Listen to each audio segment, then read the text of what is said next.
Assalamualaikum warahmatullahi wabarakatuh. Perkenalkan, nama saya Teja Rahmawan Putra dengan NPM 2474201033 dari kelas 4A. Baik, saya akan membuat video presentasi untuk tugas UTS mata kuliah MKSI tentang simulasi insiden dan analisis manajerial keamanan informasi. Tentang manufaktur, akses vendor, third parties, dan vendor punya akses berlebih sistem internal. Baik, kita langsung ke PPT-nya.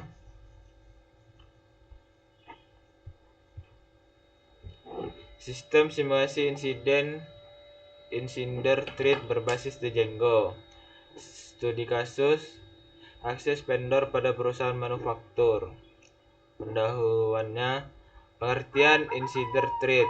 Jadi, ancaman dari individu yang memiliki akses ke sistem dan data sensitif di dalam organisasi sering diabaikan namun berpotensi kerugian. Kedua, ada pengertian third party risk, yaitu resiko yang dibawa oleh pihak eksternal, yaitu vendor, mitra, kontraktor yang memiliki akses ke data atau sistem internal organisasi. Yang ketiga, ada ancaman akses vendor pihak ketiga. Jadi, vendor sebagai pihak ketiga dengan akses ke sistem sensitif adalah sumber utama pelanggaran keamanan dan serangan cyber. Latar belakangnya, yang pertama, pentingnya keamanan sistem informasi. Tujuannya untuk melindungi data vital, mencegah cyber ancaman, menjamin kerahasiaan, integritas, ketersediaan data.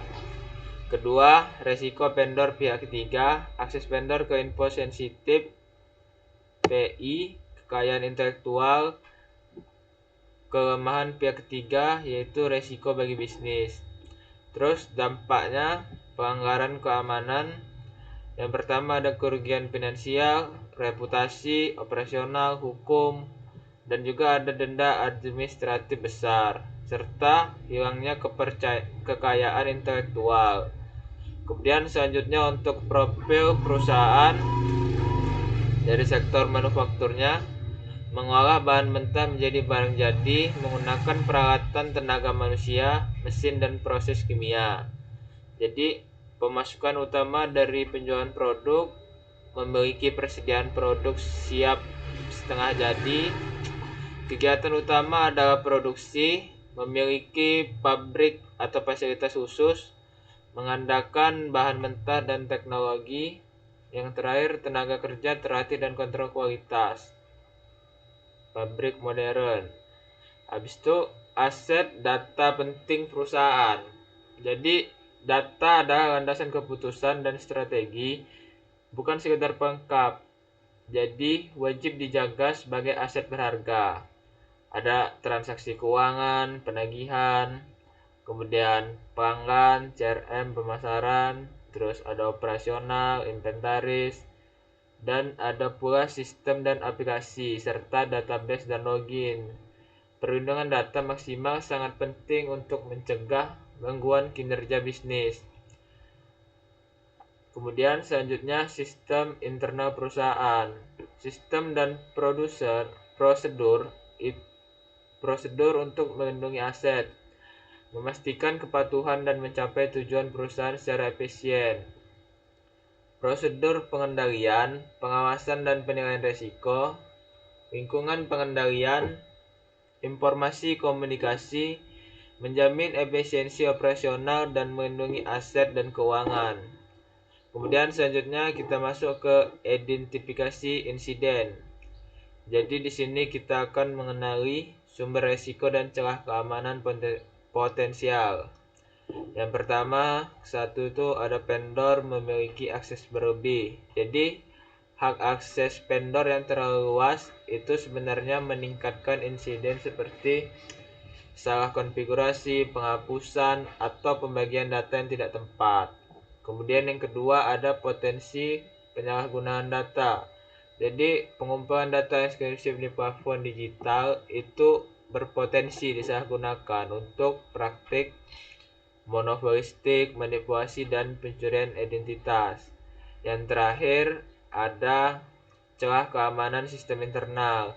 Vulnerabilitas dalam sistem internal memungkinkan akses tidak terotorisasi, modifikasi sumber daya, dan ancaman integritas TI.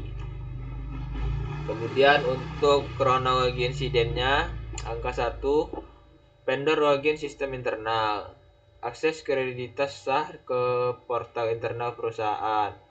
Kemudian langkah keduanya, akses data sensitif perusahaan. Jadi si vendor tadi membuka informasi keuangan atau data pelanggan. Kemudian langkah ketiganya, deteksi aktivitas mencurigakan. Sistem mendeteksi pola akses dan volume unduhan data mencurigakan.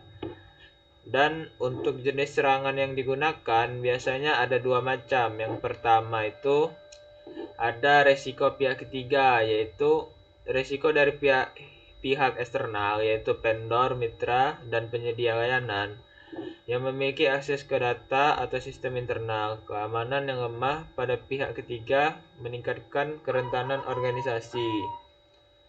Dan yang kedua ada ancaman internal. Jadi pada potensi seseorang dengan akses resmi ke aset organisasi untuk menggunakan secara berbahaya atau lalai. Ini adalah area penelitian aktif dengan banyak kasus tercatat. Jadi, irisan resiko dan klasifikasi ancaman memahami bagaimana berbagai jenis resiko dan klasifikasi ancaman saling tumpang tindih, yang sangat penting untuk strategi mitigasi yang komprehensif. Kemudian, apa aja sih aset yang terdampak?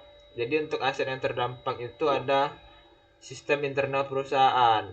Nah, di sistem internal perusahaan ini yang penting dalam operasional dan pengelolaan risiko. Kemudian meningkatkan integritas dan kinerja operasional. Nah, database perusahaan. Penyimpanan data berharga dan krusial membutuhkan tata kelola data yang kuat untuk integritas dan keamanan. Dampak operasional dan data krusial. Yang pertama ada gangguan teknis hingga kerugian bisnis yang signifikan. Kemudian kedua ada mempengaruhi aspek keuangan, operasional, dan posisi pasar.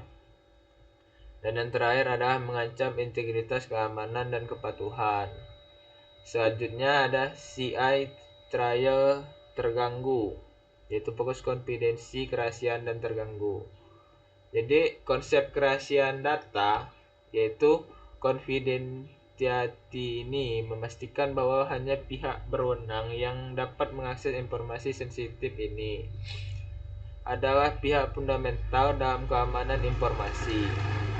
Melindungi informasi sensitif dari akses tidak sah, membangun kepercayaan dengan menjaga privasi data adalah upaya enkripsi, kontrol akses autentikasi.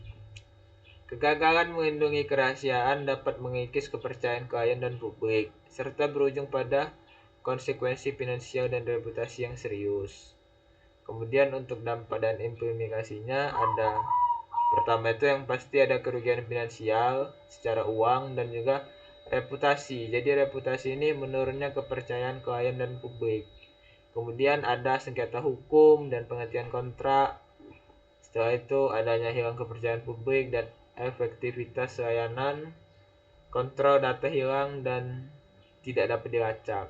Saat data keluar dari ekosistem aman, TI tidak dapat melacaknya, berpotensi disalahgunakan oleh pihak tidak berwenang. Selanjutnya untuk analisis resiko, kemungkinan terjadi itu mengukur seberapa besar peluang suatu insiden atau peristiwa akan terjadi. Kemudian dampak kerugiannya, mengevaluasi tingkat keparahan konsekuensi jika suatu insiden terjadi, tingkat risiko keseluruhan, penilaian risiko menyeluruh gabungan dari kemungkinan dan dampak mulai dari rendah, sedang, tinggi, dan ekstrim. Nah, kalau dia ada bentuk tabel itu seperti ini kemungkinannya. Kalau untuk biru tuh sedang rendah, resiko rendah itu ada hijau, biru, dan kalau merah ini tinggi. Kemudian dampak insiden keamanan data.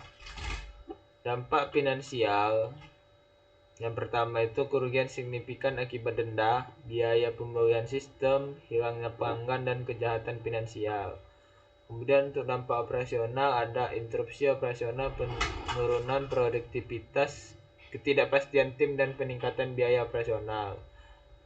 Selain itu juga kita bakal mengalami yaitu yang namanya reputasi dan kepercayaan, yaitu hilangnya kepercayaan publik dan rusaknya reputasi yang sulit dipulihkan, mempengaruhi loyalitas pelanggan. Dan yang terakhir pastinya ada keamanan data jangka panjang, resiko pencurian identitas, spionase industri, sabotase, dan penyalahgunaan data sensitif di masa depan. Konsep dasar OOP dalam sistem yaitu class dan objek. Class adalah blueprint untuk membuat objek mendefinisikan atribut data, dan metode yaitu perilaku. Objek adalah instansi nyata dari sebuah kelas. Kemudian ada encapsulation yaitu pembungkus data. Membungkus data dan metode dalam satu unit kelas, melindungi data dari akses langsung, meningkatkan keamanan dan integritas kode. Kemudian ada attribution yaitu pewarisan sifat. Mekanismenya di mana sebuah kelas mewarisi atribut dan metode dari kelas lain, mengurangi duplikat kode dan meningkatkan reusability. Selanjutnya untuk struktur sistem di Django, komponen dashboard yaitu ada UI kustomisasi unfold, integrasi admin Django, visualisasi data fleksibel, dan untuk mode insidennya ada sistem manajemen insiden, pelaporan kesalahan, dan koordinasi dan laporan. Kemudian untuk directory template dan static ada engineer template di Django, pengelolaan file statik, struktur folder statik, dan untuk integrasi database ada koneksi ke DB eksternal, dukungan multi DB, Progress MySQL, ORM untuk manajemen data. Struktur database model insiden. Jadi untuk model insiden field utama itu seperti ini. Jadi field namanya tipe, description, kita ambil contoh satu di sini, ID, autofill, primary key otomatis, kemudian title, char file, judul singkat, insiden. Untuk user, pada tipenya per region key, dan deskripsinya pengguna yang melaporkan insiden tingkat risiko 1 sampai dengan 5. Terus untuk reservoir status, tipenya SMAMTFIL, dan untuk description-nya status insiden, open cause detail lengkap insiden. Untuk yang ini selanjutnya ada dashboard monitoring keamanan. Nah, di sini ada total insiden terdeteksi di tahun lalu Mei Juni 2025 itu ada 370 juta lebih kasusnya. Dan untuk status sistem keamanan saat ini, ancaman IE dan kompleksitas sistem digital menjadi celah fatal mayoritas perusahaan terpisah dalam implementasi keamanan. Kemudian user dipantau aktif, yaitu administrator sistem, pengguna prevalence, dan sistem akses eksternal. Aktivitas mencurigakan terdeteksi. Ini ada tampilan daripada admin Jasmine. Jadi tema cyber futuristik, transformasi antarmuka admin default Django dengan estetika cyber modern, terinspirasi oleh desain HUD dan Bootstrap 5. Kemudian untuk navigasi dan pengelolaan mudah, dirancang untuk pengalaman pengguna yang mulus, menyediakan alat navigasi, intuitif, dan pengelolaan data yang efisien. Kemudian untuk integrasi desain futuristiknya, menggabungkan elemen desain futuristik seperti tata letak yang dapat disesuaikan dengan aksen lead, menjamin fungsionalitas dan daya tarik visual. Kemudian untuk simulasi penambahan insiden, langkah menuju respon cepat dan efektif. Pertama, prompt penambahan data insiden baru. yaitu formulir standar untuk mengumpulkan informasi insiden termasuk detail lokasi, waktu, dan deskripsi kejadian. Jadi ada data insiden, waktu, lokal, deskripsi, informasi pelapor, dan prioritas insiden. Kemudian untuk proses input informasi insiden, langkah-langkah terstruktur untuk memasukkan data insiden, memastikan kelengkapan dan akurasi informasi, memastikan konsistensi data dan mengurangi kesalahan manual dalam pelaporan insiden. Monitoring real time setelah penambahan sistem, memantau secara instan setelah insiden ditambahkan. Deteksi pelanggaran dan notifikasi, deteksi dan notifikasi cepat, visualisasi kepatuhan, pencegahan eskalasi. Dan untuk audit log system, jadi pencatatan aktivitas administrator, mereka, siapa, apa, dan kapan pada perubahan sistem. Menjamin transparansi untuk audit dan investigasi, pelacakan perubahan dan akses data, mendeteksi operasi DML, ubah data, dan hapus data, memastikan integritas keamanan informasi.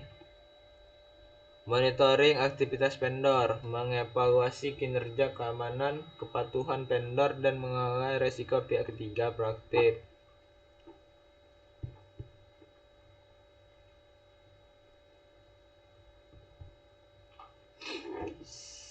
Selanjutnya untuk custom cyber security teams.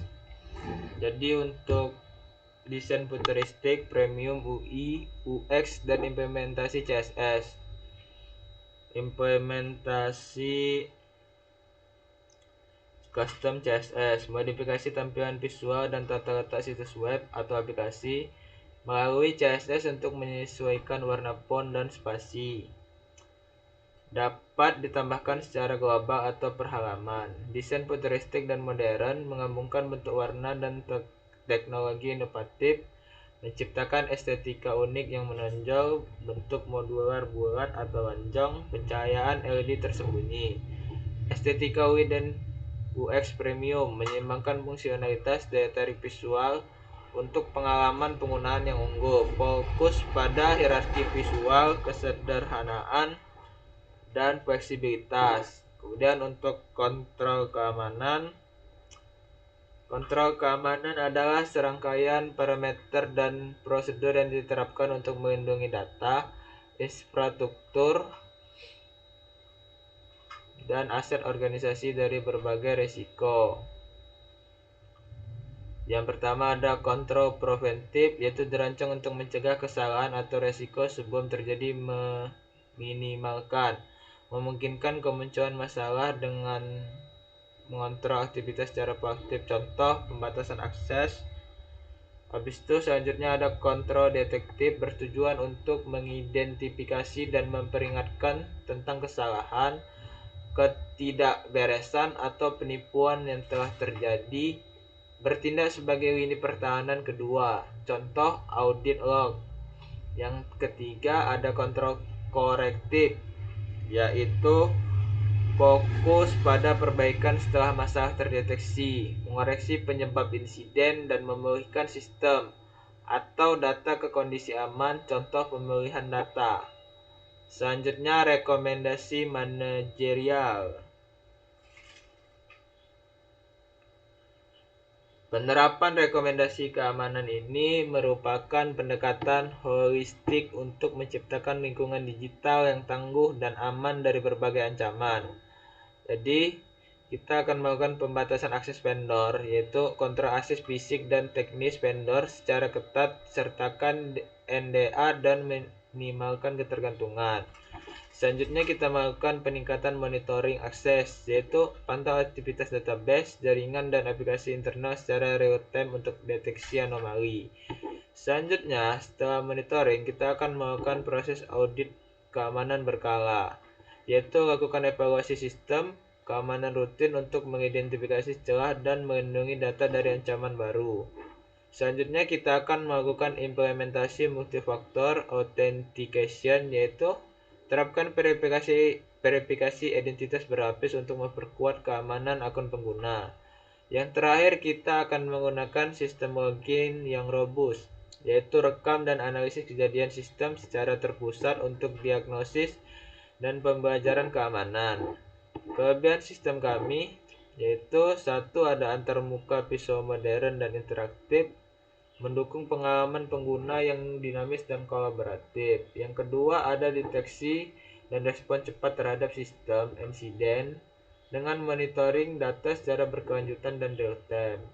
Yang ketiga, ada desain antarmuka yang bersifat bersih dan luas. Ini bersih dan lugas, memudahkan navigasi, mengurangi kesalahan, dan mempercepat adaptasi pengguna. Dan yang terakhir, ada menciptakan pengalaman digital yang memuaskan dengan desain visual yang menarik, konsisten, dan mudah dipahami.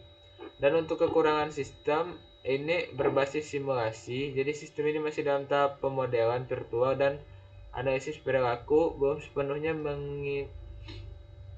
merepresentasikan operasional dunia nyata. Dan yang kedua, belum terintegrasi AI, yaitu kurangnya integrasi kecerdasan buatan membatasi kemampuan adaptasi dan optimalisasi sistem secara otomatis. Dan yang ketiga, belum skala produksi. Jadi sistem belum siap untuk diterapkan pada skala produksi besar, mungkin kurang efisien atau robust dalam operasi massal. Dan kesimpulannya, sistem monitoring insiden berhasil dibuat. Sistem ini mampu memantau status perangkat secara real time, mencatat insiden terstruktur dan mengirimkan notifikasi otomatis, memasukkan dan pemantauan berkelanjutan dan tanggapan insiden yang teliti. Kemudian ada simulasi insiden trik berjalan dengan baik. Simulasi ini berhasil menguji dan memprediksi ancaman internal, menggunakan kelemahan kebijakan serta mengukur kecepatan deteksi sistem untuk mekanisme pencegahan yang lebih kuat. Terus ada potensi dan pengembangan sistem ke depan. Sistem berpotensi dikembangkan dengan integrasi AI, big data, cloud computing, dan IoT untuk efisiensi operasional dan pengalaman pengguna yang lebih baik.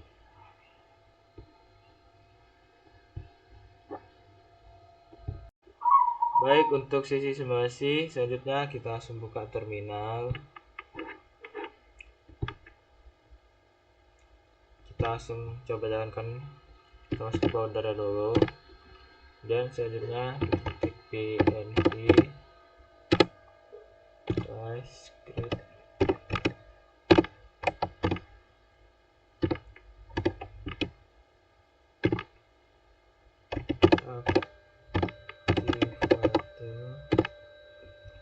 selanjutnya kita langsung ketik python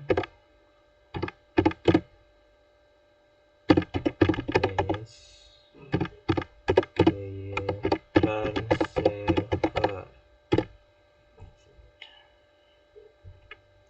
Baik, ini sudah berhasil berjalan sistem. Kemudian kita salin teksnya untuk kita buka di browser ke halaman dashboard monitoring.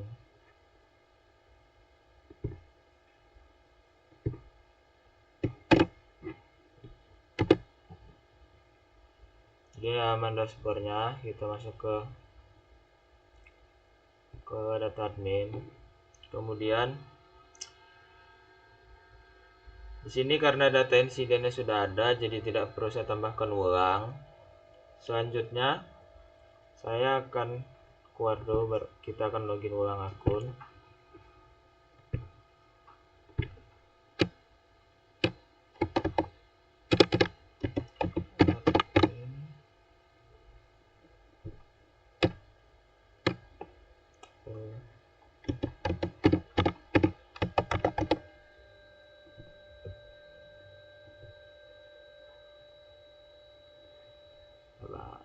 Kok lah kesini dia?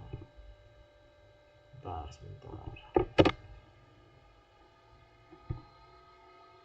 Nah, ini kita sudah masuk ke pada halaman dashboard. Ini terdapat beberapa informasi umum yang ada seperti total insiden, risiko tinggi, user pantau, dan status. Ini seharusnya masih kosong tapi tadi sudah saya isi. Sekarang kita masuk ke koala data admin. Kita coba keluar dulu, kita login ulang.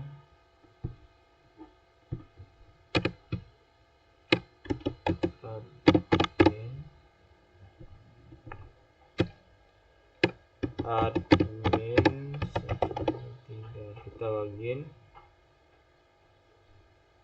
Nah, di sini kita bisa menambahkan insidennya. Kita coba tambahkan 3, tapi karena data sebelumnya tadi sudah kita tambahkan.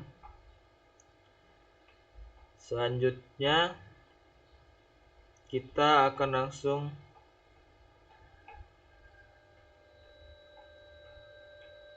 setelah semua data kan sudah saya tambahkan, jadi setelah seluruh data insiden berhasil ditambahkan, saya akan kembali ke halaman dashboard monitoring.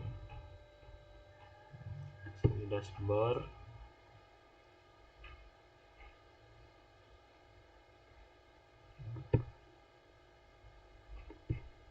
kita akan ganti ini jadi dashboard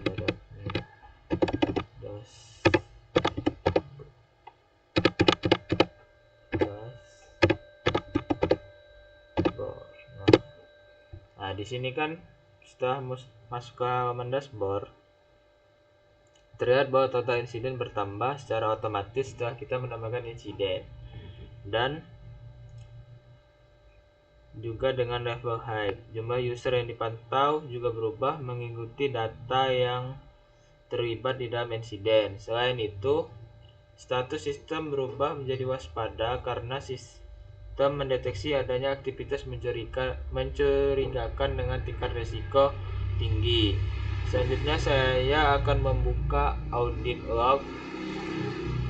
Audit log itu ada di sini.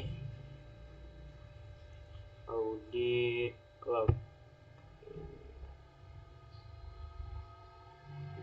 Jadi menu ini digunakan untuk melihat aktivitas administrator seperti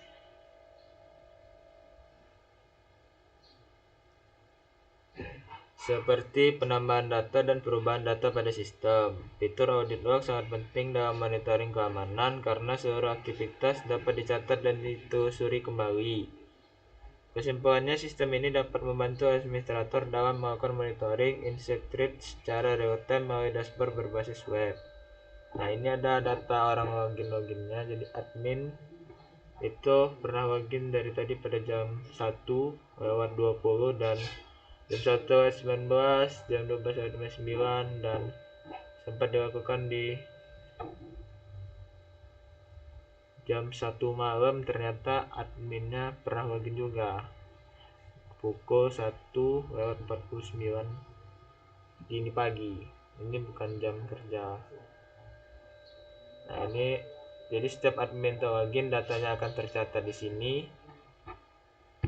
Sekian simulasi yang dapat saya presentasikan. Wassalamualaikum warahmatullahi wabarakatuh.